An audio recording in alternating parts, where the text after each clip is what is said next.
이남현 목사님께서 말씀 증거해 주시겠습니다.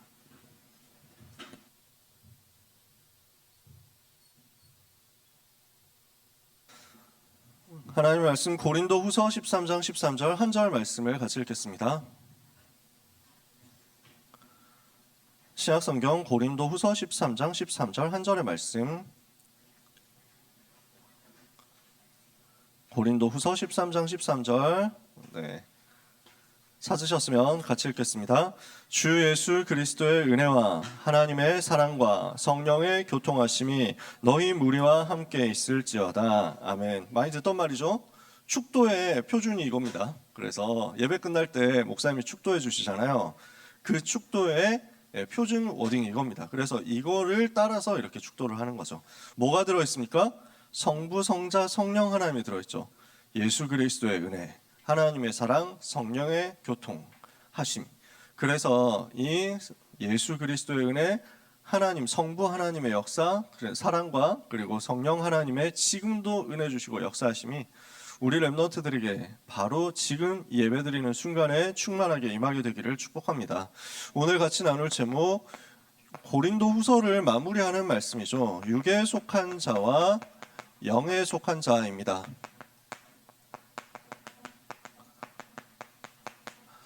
그래서 오늘 결론 내리면서 성삼위 하나님이 주시는 은혜로, 성삼위 하나님이 주시는 능력으로 충만케 되는 응답을 우리가 받아야 되겠습니다. 세상에 두 종류의 사람이 있습니다.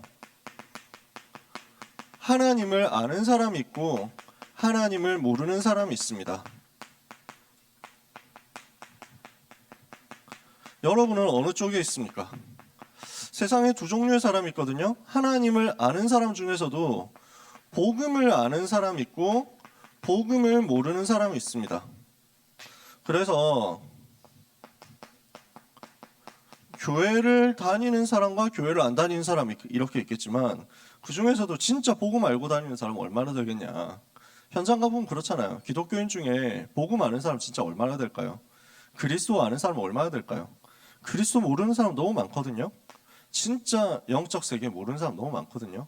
복음이 뭔지, 예수가 그리스도란 말이 무슨 말인지, 하나님의 자녀가 된다는 게 무슨 말인지 모르는 사람 너무 많죠. 하나님은 여러분을 복음 아는 사람으로 불러서 이 자리에 있게 하신 거 아닙니까? 근데 복음을 아는 자 중에서도 두 종류의 사람이 있습니다. 어떤 사람이냐? 이게 오늘 제목입니다. 육에 속한 사람이 있고 영에 속한 사람이 있습니다. 여러분은 어느 쪽이냐 하는 거죠. 이걸 오늘 우리는 점검해야 되겠습니다. 나는 육에 속한 사람이냐? 나는 영에 속한 사람이냐?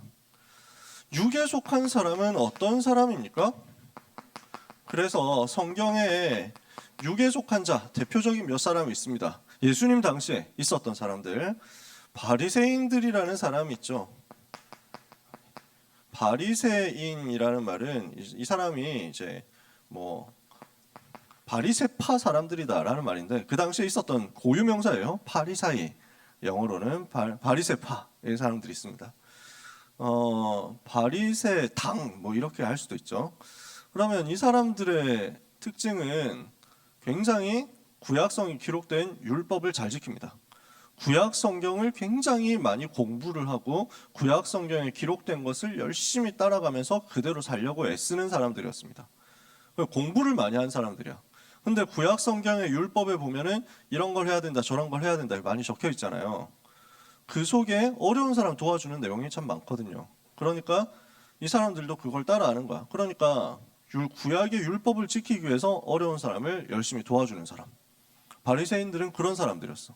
그래서 기도 많이 하는 사람, 경건한 사람, 착한 사람. 그 당시 사람들이 그러니까 바리새인들을 굉장히 좋아했어. 이 사람들은 쉽게 말하면 오늘날로 따지면 아주 양심적이고 실천적인 지식인들이었어요. 그게 바리새인들이었어. 예수님 당시에 유대인들 학자 집단이라고 할 수 있죠. 그러면서 정치에 영향을 끼치는 사람들이기도 하고요. 요 반대편에 있었던 사람이 사두개파 사람들, 사두개인이라는 사람들이 있었습니다. 그래서 바리새인과 사두개인 둘이는 굉장히 사이가 나빠. 서로 원수지간이야. 사두개인들은 상대적으로 귀족적인 사람들이었어요. 바리새인들은 평민 쪽에 많이 속해 있었고 사두개인들은 귀족적인 쪽 배경이 많았고 출신들이 많았고 둘 다 이제 똑똑한 엘리트들인데 서로 지향하는 바가 좀 달랐어. 그러면서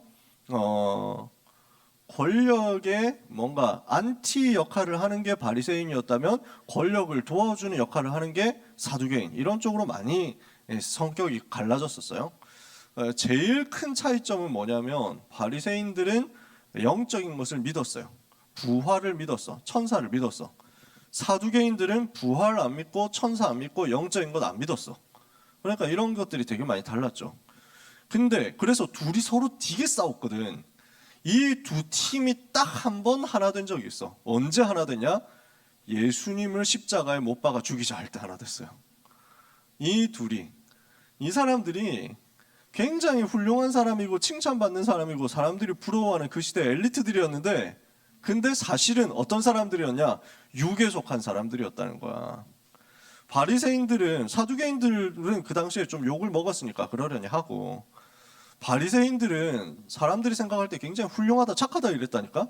근데 사실은 그 사람들의 본질은 뭐였냐면 눈에 안 보이는 영적인 세계에서 일어나는 천사의 활동, 사탄의 활동, 이것, 그리고 그 일 때문에 일어난 창세기 3장 이후의 인간의 타락과 실패와 멸망, 몰라요. 그리고 이 문제를 해결하기 위해서 창세기 3장 15절 여자의 후손을 보낼 것이다, 출애굽기 3장 18절 희생제사, 이사야 7장 14절 처녀가 잉타의 아들을 낳을 것이니 그 이름을 임마누엘이라 하리라, 그 복음의 흐름 있죠. 그걸 몰랐던 거야. 구약 성경을 그렇게 많이 공부했는데 복음의 흐름은 정작 알지를 못했어. 그러니까 이 사람들에게 있어서 중요한 건 뭐냐면 구약의 율법을 잘 지키느냐 못 지키느냐 이거였어요. 이 사람들이 자기 나름대로 열심히 하고 노력했는데 그 열심히 하고 노력하는 삶의 목표와 삶의 지향점은 이거를 육신적으로 나와 있는 이 법칙을 따르느냐 안 따르느냐 이거였고, 이 기준을 가지고 자기를 평가할 뿐 아니라 이 기준을 가지고 다른 사람도 평가하는 거야. 이걸 가지고 정죄하는 거지. 그러니까 예수님한테 시비를 자꾸 겁니다.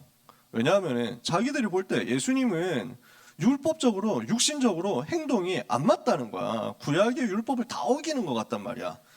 그런데 예수님을 통해서 역사 자꾸 일어나니까 사람들이 따라가잖아요. 이게 화가 나는 거야. 짜증나는 거야. 저 예수의 말을 들으면 안 되는데 왜 무식한 인간들은 저걸 따라가는 거지? 어떻게 하든지 걸어봐야 되겠다. 어떻게 하든지 시비 걸어가지고 절대 대답 못할 질문을 해가지고 완벽하게 무너뜨려야지. 파괴해버릴 거야. 이렇게 한 거거든. 이게 바리새인들, 사두개인들 하는 일이었어요. 그래서 바리새인들이 질문합니다. 뭐라고 질문하냐면 예수님을 시험에 넘어뜨리려고 여러 가지 쓸데없는 질문들 하거든. 그러면서 뭐라고 하냐면은 예수님께 어느 날 와가지고 그때 당시에 유다 나라가 로마의 속국이었잖아요. 선생님, 로마에 세금 바쳐야 됩니까? 안 바쳐야 됩니까?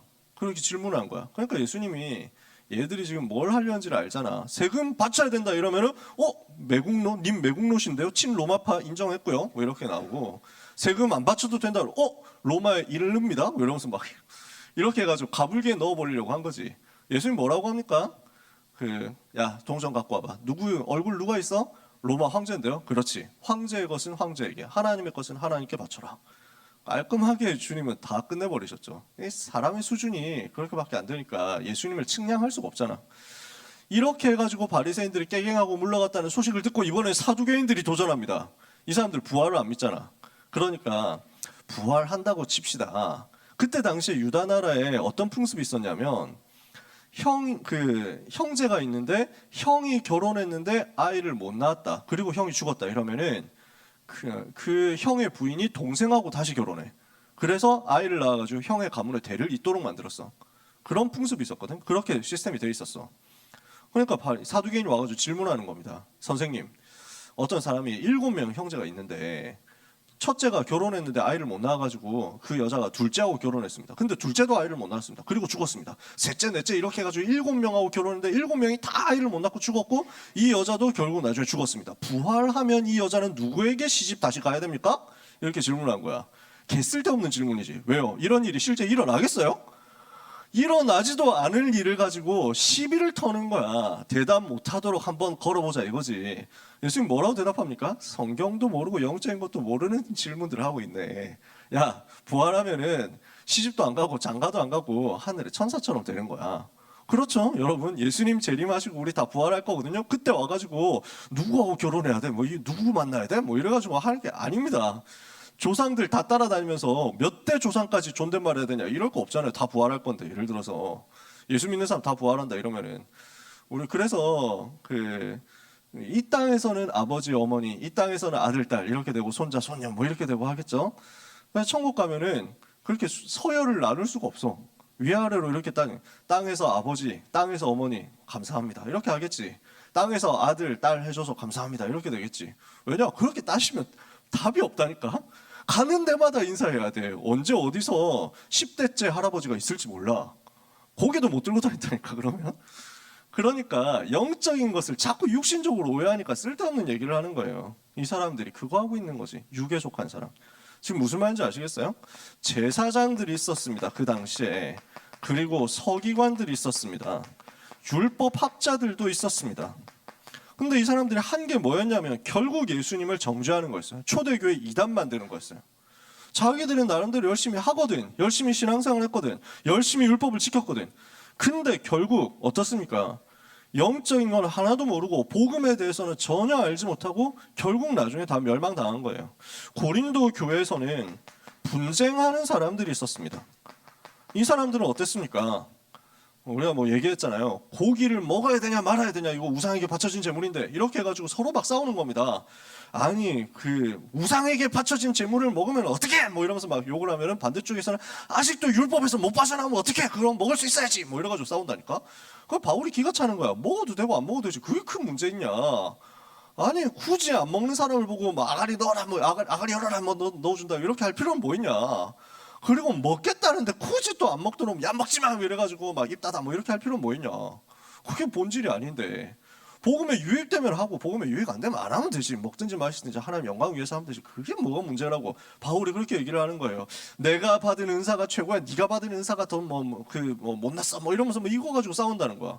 그러니까 눈에 보이는 육신적인 것을 가지고 계속 싸우는 거죠. 이 육에 속한 사람들이거든요. 그러니까 이 사람들 특징이 뭡니까? 결국 자기 기준입니다. 내 기준이야. 내가 기준인 거야. 내가 생각했을 때, 내가 볼 때, 내가 느끼는 것으로는 이게 맞다, 이게 틀렸다, 이게 전부 사람들이 생각하는 좀 내용인 거야. 근데 사람들은 그러거든요. 우리도 그럴 수 있거든요. 내 기준을 가지고 함부로 판단합니다. 내 기준을 가지고 다른 사람을 정죄합니다. 너는 뭐가 잘못됐어, 너는 뭐가 문제야, 이렇게 해가지고 얘기합니다. 내 기준을 가지고. 근데 그 내 기준도 사실은 눈에 보이는 육신적인 것이잖아요. 그 틀린 것을 가지고, 눈에 보이는 것을 가지고 맞다 틀렸다 판단을 합니다. 그러니까 영적인 건 모르면 자기 기준에 빠지고 자기 주장에 빠집니다. 내 말이 무조건 맞고 네 말은 무조건 틀렸어, 이렇게 해가지고 서로 싸우는 거예요. 분쟁할 수밖에 없잖아요. 결국 그 배경에는 뭐가 있습니까? 자기 이익이 들어있다니까요. 어떻게 하면 내가 이익 볼 것인가, 이것을 보고 뭐라고 합니까? 창세기 3장, 6장, 11장이라고 합니다. 내가 기준이 되어가지고 나 중심으로 모든 것을 판단하죠. 그것도 눈에 보이는 것을 가지고 판단하죠. 어떻게 하면 돈 벌 것인가, 어떻게 하면 이익 볼 것인가, 어떻게 하면 성공할 것인가, 이거 가지고 판단하고 다른 사람을 깔아뭉갠단 말이에요. 한마디로 말하면 내가 주인된 상태, 그리스도가 주인되어야 되는데 내가 주인된 상태가 바로 육에 속한 사람입니다. 이러면 어떻게 됩니까? 절대 응답을 못 받습니다. 왜냐? 창세기 3장, 6장, 11장 수준에 같이 엮여 있어가지고는 사탄을 이길 수가 없으니까요. 마귀를 이길 수가 없으니까. 마귀는 이걸 가지고 들어오잖아. 결국 사람들 실패하는데 이 바리새인, 사두개인, 제사장, 서기관, 학자들 어떻게 됐습니까?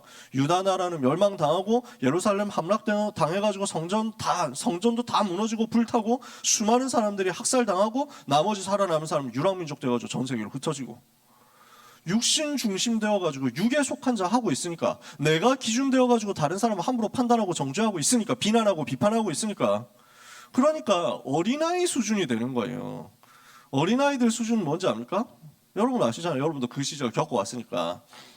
그래서 막 내가 더 잘났거든, 내가 더 잘났거든, 뭐 이러면서 막 내가 더 잘하거든, 아니 내가 더 잘할 거거든, 뭐 이러면서 막 우리 집에는 뭐 그 장난감 그 자동차 5개 있거든, 나는 6개 있거든, 뭐 이래가지고 서로 싸우는 거야. 막 따라하지 말라고 하면 때리지 말라고, 뭐 이러면서 막 서로 싸우는 거지.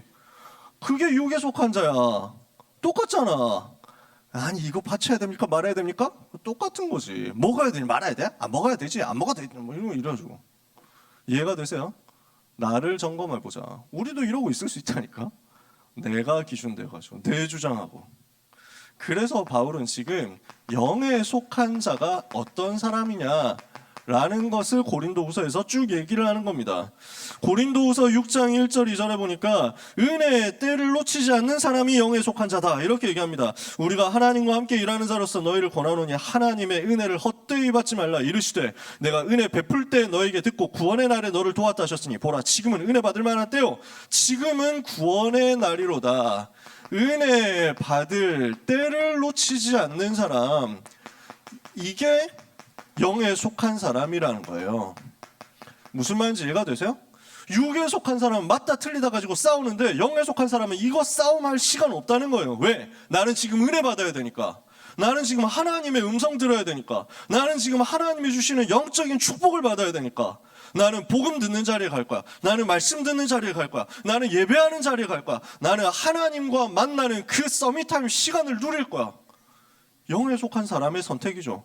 육에 속한 사람은 싸운다니까. 육에 속한 사람은 내 이익을 지키려고, 내 주장을 지키려고, 내 권력을 유지하기 위해서 싸운다니까. 오직 여기에 관심 있다니까. 영에 속한 사람은 나는 어떻게 하면 은혜 받을까? 나는 어떻게 하면 하나님을 바라볼까? 나는 어떻게 하면 영적인 시간을 누릴까? 완전 다르죠. 오늘 여러분의 선택이 이쪽에 있기를 바랍니다. 사울 임금은 다윗을 어떻게 하면 없앨까? 어떻게 하면 내 라이벌을 없앨까? 어떻게 하면 왕권의 위협이 되는 경쟁자를 박살을 낼까? 이거밖에 생각을 안 했어. 다윗은 어떤 쪽을 생각하고 있었어요? 여호와는 나의 목자시다. 여호와가 나의 왕이시다. 여호와가 나의 피난처시다. 나의 영혼아 잠잠히 하나님만 바라라. 이거 하고 있었어.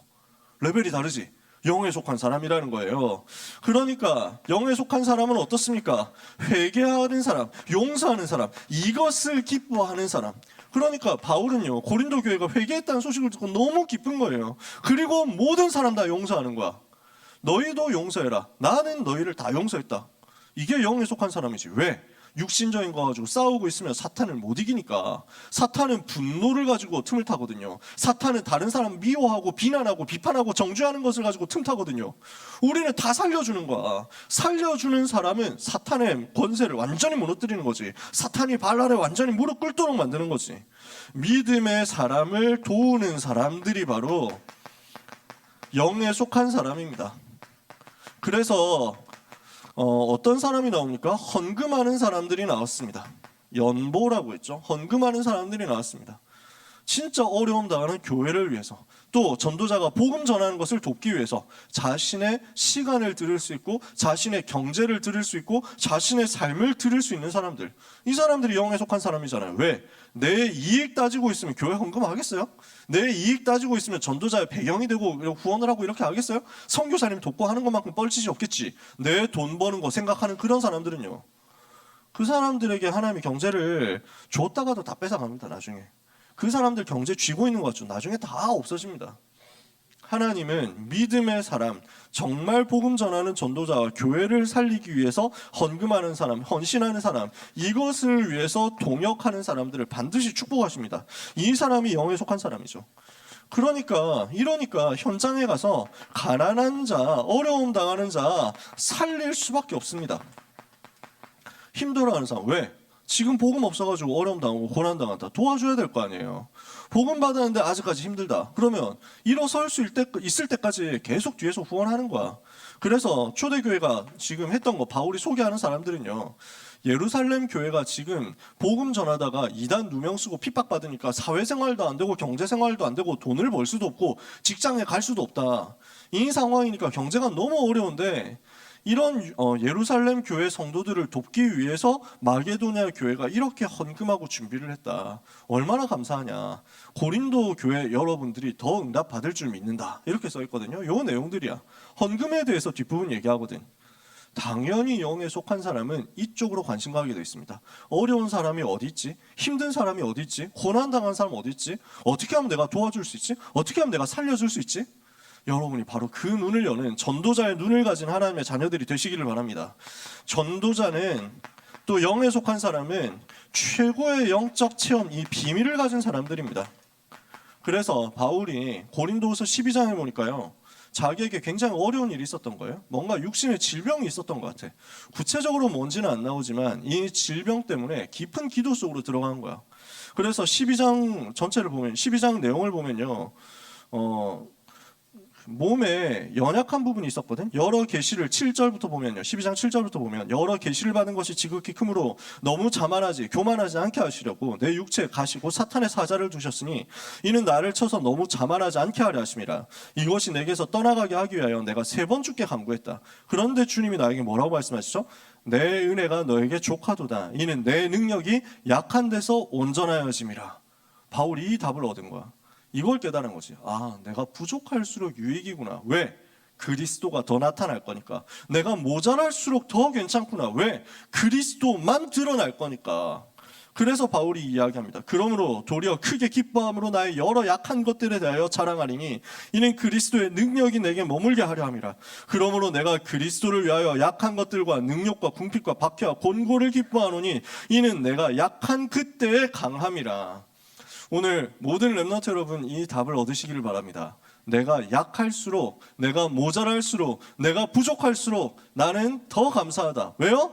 그리스도만 더 나타나고 그리스도의 능력이 나를 더 덮어버릴 거니까. 세계복음만 해야 되잖아. 근데 내가 능력이 없어.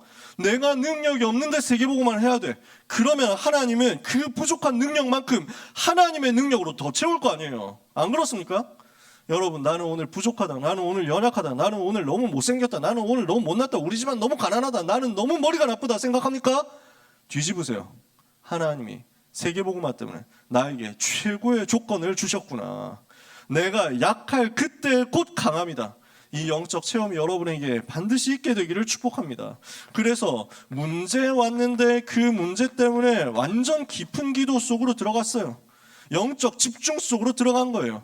내가 몸 안에 있는지 몸 밖에 있는지 알지 못할 정도로 깊은 기도 속으로 들어가서 사람이 말로 표현할 수 없는 영적인 세계에 엄청난 축복을 보았는데 그 속에서 하나님이 주시는 완전한 답을 얻는다. 그래서 여기에서 나오는 치유를 얻는 사람이 영에 속한 사람입니다. 세 번째, 그러면 이 영에 속한 사람에게 하나님께서 항상 주시는 힘이 뭡니까? 영에 속한 사람이 항상 누리는 축복이 어디 있습니까? 이게 오늘 읽은 본문이거든요. 뭡니까? 예수 그리스도의 은혜입니다. 이게 무슨 말입니까? 수많은 은혜를, 수만 가지 은혜를, 모든 은혜를 예수 그리스도께서 나에게 허락하셨지만 그 중에 최고의 은혜가 어디 있습니까? 갈보리산 십자가의 은혜잖아요. 그 십자가에서 나를 위해서 피 흘려 죽으심으로 그리고 다시 살아나심으로 나의 모든 문제를 해결하시고 나를 구원하셔서 나를 하나님의 자녀 삼으셨다. 이보다 더 큰 은혜가 어디 있습니까? 예수 그리스도의 은혜를 우리 모두 입은 것입니다. 내가 죽어야 할 그 자리에 우리 주님이 대신 죽어주셨다. 내가 십자가에 못 박혀야 되는데 주님이 손과 발에 나를 대신해서 못 박혀주셨다. 내가 받아야 될 비난과 조롱과 모욕과 수치를 예수님이 다 담당하시고 내가 겪어야 될 질병과 아픔과 고통을 주님이 다 가져가시고 죽으시고 다시 살아나심으로써 완전 승리하셨다. 그 은혜 생각하면 우리가 뭐 더 필요한 게 있겠습니까? 그리스도 예수님은 모든 문제 해결자십니다. 나의 모든 문제를 완전히 해결하셨습니다. 그 은혜를 오늘 붙잡는 겁니다. 두 번째, 하나님의 사랑이 나오죠. 하나님의 사랑은 어떤 부분이겠습니까? 그 사랑이 있었기 때문에 우리가 구원받았죠. 요한복음 3장 16절에 하나님이 세상을 이처럼 사랑하사 독생자를 주셨으니 이는 그를 믿는 자마다 멸망치 않고 영생을 얻게 하려 하심이라. 로마서 5장 8절에 우리가 아직 죄인 되었을 때 하나님 그리스도께서 우리를 위하여 죽으심으로 하나님께서 우리에게 대한 자기의 사랑을 확증하셨다. 요한일서 4장 10절에 사랑은 여기 있으니 우리가 하나님을 사랑한 것이 아니요 하나님이 우리를 사랑하사 우리 죄를 속하기 위하여 그 아들을 화목 제물로 우리에게 보내셨습니다. 그 사랑으로 우리를 구원하셨고요. 그 한없는 사랑으로 구원받은 하나님의 자녀를 끝까지 인도하시고 끝까지 보호하시고 끝까지 책임지시거든요. 그래서 항상 함께 하시는 것입니다. 하나님께서 지금도 나와 함께 하신다. 그 사랑을 가지고 지금도 나와 함께 하시며 나를 책임지신다. 나를 끝까지 이끌어 가신다. 그래서 로마서 8장 31절 39절에 우리가 알고 있는 그 유명한 말씀이 나오잖아요. 누가 우리를 그리스도의 사랑에서 끊을 수 있겠냐. 내가 확신하노니 사망이나 생명이나 높음이나 깊음이나 권세자나 천사 세상의 어떤 피조물이라고 할지라도 우리를 그리스도 예수 안에 있는 하나님의 사랑에서, 우리에게 향한 하나님의 사랑에서 끊을 수 없다. 끝까지 지키시고 끝까지 보호하시고 우리를 완성시켜 나가시는 하나님의 사랑을 우리가 받는 것입니다. 영에 속한 사람이 집중할 내용이 바로 이 부분이죠. 그리고 뭡니까? 성령의 교통하심이. 교통한다라는 말은 다른 말로 하면 소통한다는 말이죠. 지금도 나에게 말씀으로 역사하십니다. 지금도 나에게 기도와 전도의 흐름 속에서 역사하십니다. 나를 가장 완벽하게 이끌어가세요. 그래서 내주하시고 인도하시고 역사하셔서 충만케 하심으로 우리에게 권능을 주시고 우리가 증거 얻어서 땅끝까지 그리스도의 증인 되도록 만드시는 것이 성령의 교통하십니다. 성령의 역사하십니다. 그러면 이 항상 누리는 영에 속한 자의 축복을 한 가지로 요약한다면, 쉽게 요약한다면 뭐라고 할 수 있겠습니까? 사도행전 1장 1절 예수가 그리스도, 사도행전 1장 8절 1장 3절 하나님의 나라, 사도행전 1장 8절 오직 성령의 충만. 이 답을 가지고 이 땅 사는 가운데 영적 세계의 비밀을 누리며 승리를 하게 되는 것입니다. 이것이 우리 렘넌트들에게 주어진 축복임을 믿으시기 바랍니다. 옆에 있는 사람을 향해서 축복합시다. 당신은 영에 속한 사람입니다. 영에 속한 사람에게 주시는 축복, 성삼위 하나님이 지금도 이 복음의 능력으로 렘넌트와 함께 하신다. 이것을 누리는 한 주간 되시기를 축복합니다. 그래서 뭐가 우리에게 필요하냐? 이 영에 속한 자의 축복, 성삼위 하나님의 은혜와 그 증거와 축복을 누리도록 이번 주간에 그리고 평생에 기도의 망대 세우는 응답을 여러분이 다 받게 되시기를 바랍니다. 그래서 기도 24 속에서 하나님이 주시는 영적인 힘을 얻도록 영적 플랫폼을 만들어라. 하나님이 주시는 힘이 나에게 플랫폼을 통해서 자꾸 임하도록, 오늘 찬양했던 것처럼 여러분이 서밋타임 누리면 됩니다. 정시로 기도하면 됩니다. 혼자서 하면 돼요. 혼자서 못하겠다 하면 아침에 들어오세요. 아침에 7시에 하니까. 그 시간에 들어오기 힘들다 하면은 녹음된 거 들으면 되잖아. 다운받아가지고 들어도 되지. 여러분 나름대로 하시면 돼요. 다른 거 찾아가지고 들어도 괜찮고 뭘 해도 괜찮습니다. 여러분이 할 수 있는 영적 시스템을 찾아내가지고 하나님을 바라보는 기도 24를 인도받으세요. 그래서 주일날 사명자 다락방도 합니다. 전도 요원 훈련도 합니다. 월요일날 특히 청소년 전도학교 합니다. 이런 스케줄에 렘넌트 여러분들이 들어오세요. 그래, 여러분이 바쁜 걸 너무 잘 알기 때문에 제가 꼭 들어와라 이렇게 얘기를 안 합니다. 저는 그런 거 얘기를 잘 안 해요. 토요학교 있잖아요. 이 중요한 시스템들 있잖아. 강제로 들어와라 왜 안 하냐 이러면서 전화 안 합니다. 오고 싶은 사람 들어오세요. 근데 여러분이 활용을 하시라고. 얼마든지 여러분을 도울 수 있는 영적 시스템 플랫폼들이 있으니까 혼자서 할 수 있으면 돼요. 진짜 주일 하루 동안 완전 하나님 바라보고 영적인 힘 얻고, 그러면서 토요일날 주시는 그 토요 훈련 때 주시는 그 메시지 완전 내 것으로 만들고, 그 사이에서 나머지 5일 동안 승리하는 겁니다. 기도 24로 영적인 플랫폼 만들어라. 이렇게 하고 있으면 하나님 여러분에게 어떤 응답 주십니까? 하나님의 나라가 임하는 25의 증거를 주시고 25의 응답 속에서 파수대가 되어서 빛을 비추고 사람들에게 임하는 재앙을 막게 하실 것입니다.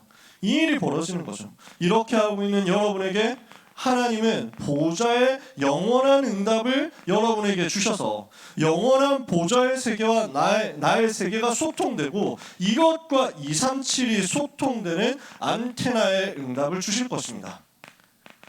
여러분이 어떻게 하면 237을 살릴 것이냐, 여러분이 어떻게 하면 한국의 400개 대학과 세계 2만 개 대학을 살릴 것이냐, 영적인 힘을 얻어서 전 세계와 소통할 수 있는 안테나를 세우라는 거죠. 요 세 가지를 합친 것을 보고 망대라고 합니다. 그죠? 요 망대를, 기도의 망대를 여러분이 세워야 되겠습니다. 그러면 어떻게 이 망대를 세우면 좋겠느냐? 하나님이 시험 기간 중에, 입시 기간 중에 이 말씀을 여러분에게 주시는 이유가 있겠죠. 여러분이 문제 만났을 때, 여러분이 어려움 당할 때, 여러분이 가장 힘들 때, 여러분이 가장 외로울 때 이 영적 집중을 회복하는 좋은 기회, 제일 좋은 기회로 만들어버려라. 하나님은 이 응답을 여러분에게 주실 것입니다. 그래서 성경에 보니까 문제 만났을 때 기도 속으로 완전 들어간 거예요. 창세기 13장 18절에 아브라함이 단을 쌓았습니다. 다니엘 6장 10절에 사자굴에 들어간다는 사실을 알고도 다니엘이 정시로 기도했습니다. 집중한 거죠. 에스더 4장 16절에 죽으면 죽으리이다 하고 결단하고 기도 속으로 들어갔습니다. 기도의 망대를 세운 거죠. 초대교회는 뭘 했습니까? 이 약속을 붙잡고 마음을 같이하여 오로지 기도에 힘쓰는 집중 속으로 들어갔습니다. 그랬는데 그 위기 시간이, 그 어려운 시간이, 그 문제 시간이, 그 고난의 시간이 최고의 응답받는 최고의 축복의 시간표가 되도록 하나님이 뒤집어 버렸습니다. 여러분의 삶에 역전되는 일이 벌어질 겁니다. 이번 한 주간과 평생에 이 기도의 망대를 세움으로 영에 속한 자의 축복을 받아 누리는 우리 고등부 모든 렘넌트와 전도자들이 되시기를 바랍니다. 우리 고등부 모든 렘넌트들에게 성삼위 하나님이 주시는 은혜와 사랑과 능력이 충만케 되는 한 주간 되기를 예수 그리스도 이름으로 축복합니다. 기도하겠습니다. 하나님 아버지 감사합니다. 생명의 복음, 능력의 복음 가지고 영에 속한 자의 축복을 누리며 영적 세계의 비밀을 가지고 하나님 자녀로서 현장에서 승리하게 하실 말씀 주신 하나님께 감사드립니다. 성삼위 하나님의 축복을 누리는 렘넌트들이 되게 하옵소서. 보좌의 축복과 시대 살릴 증거를 얻는 렘넌트들이 되게 하여 주옵소서. 기도에 망대를 세우고 24, 25 영원의 축복을 누리는 한 주간이 되게 하여 주옵소서. 기말고사 준비하고 있습니다. 입시 준비하고 있습니다. 여러 가지로 미래를 준비하고 있습니다. 렘넌트들이 어려운 가운데, 힘든 가운데, 그러나 그 시간에 오히려 하나님을 바라보는 집중을 회복함으로 하나님이 주시는 유일한 응답을 찾아내는 최고의 한 주간이 되게 하여 주시옵소서. 예수 그리스도 이름으로 기도합니다. 아멘.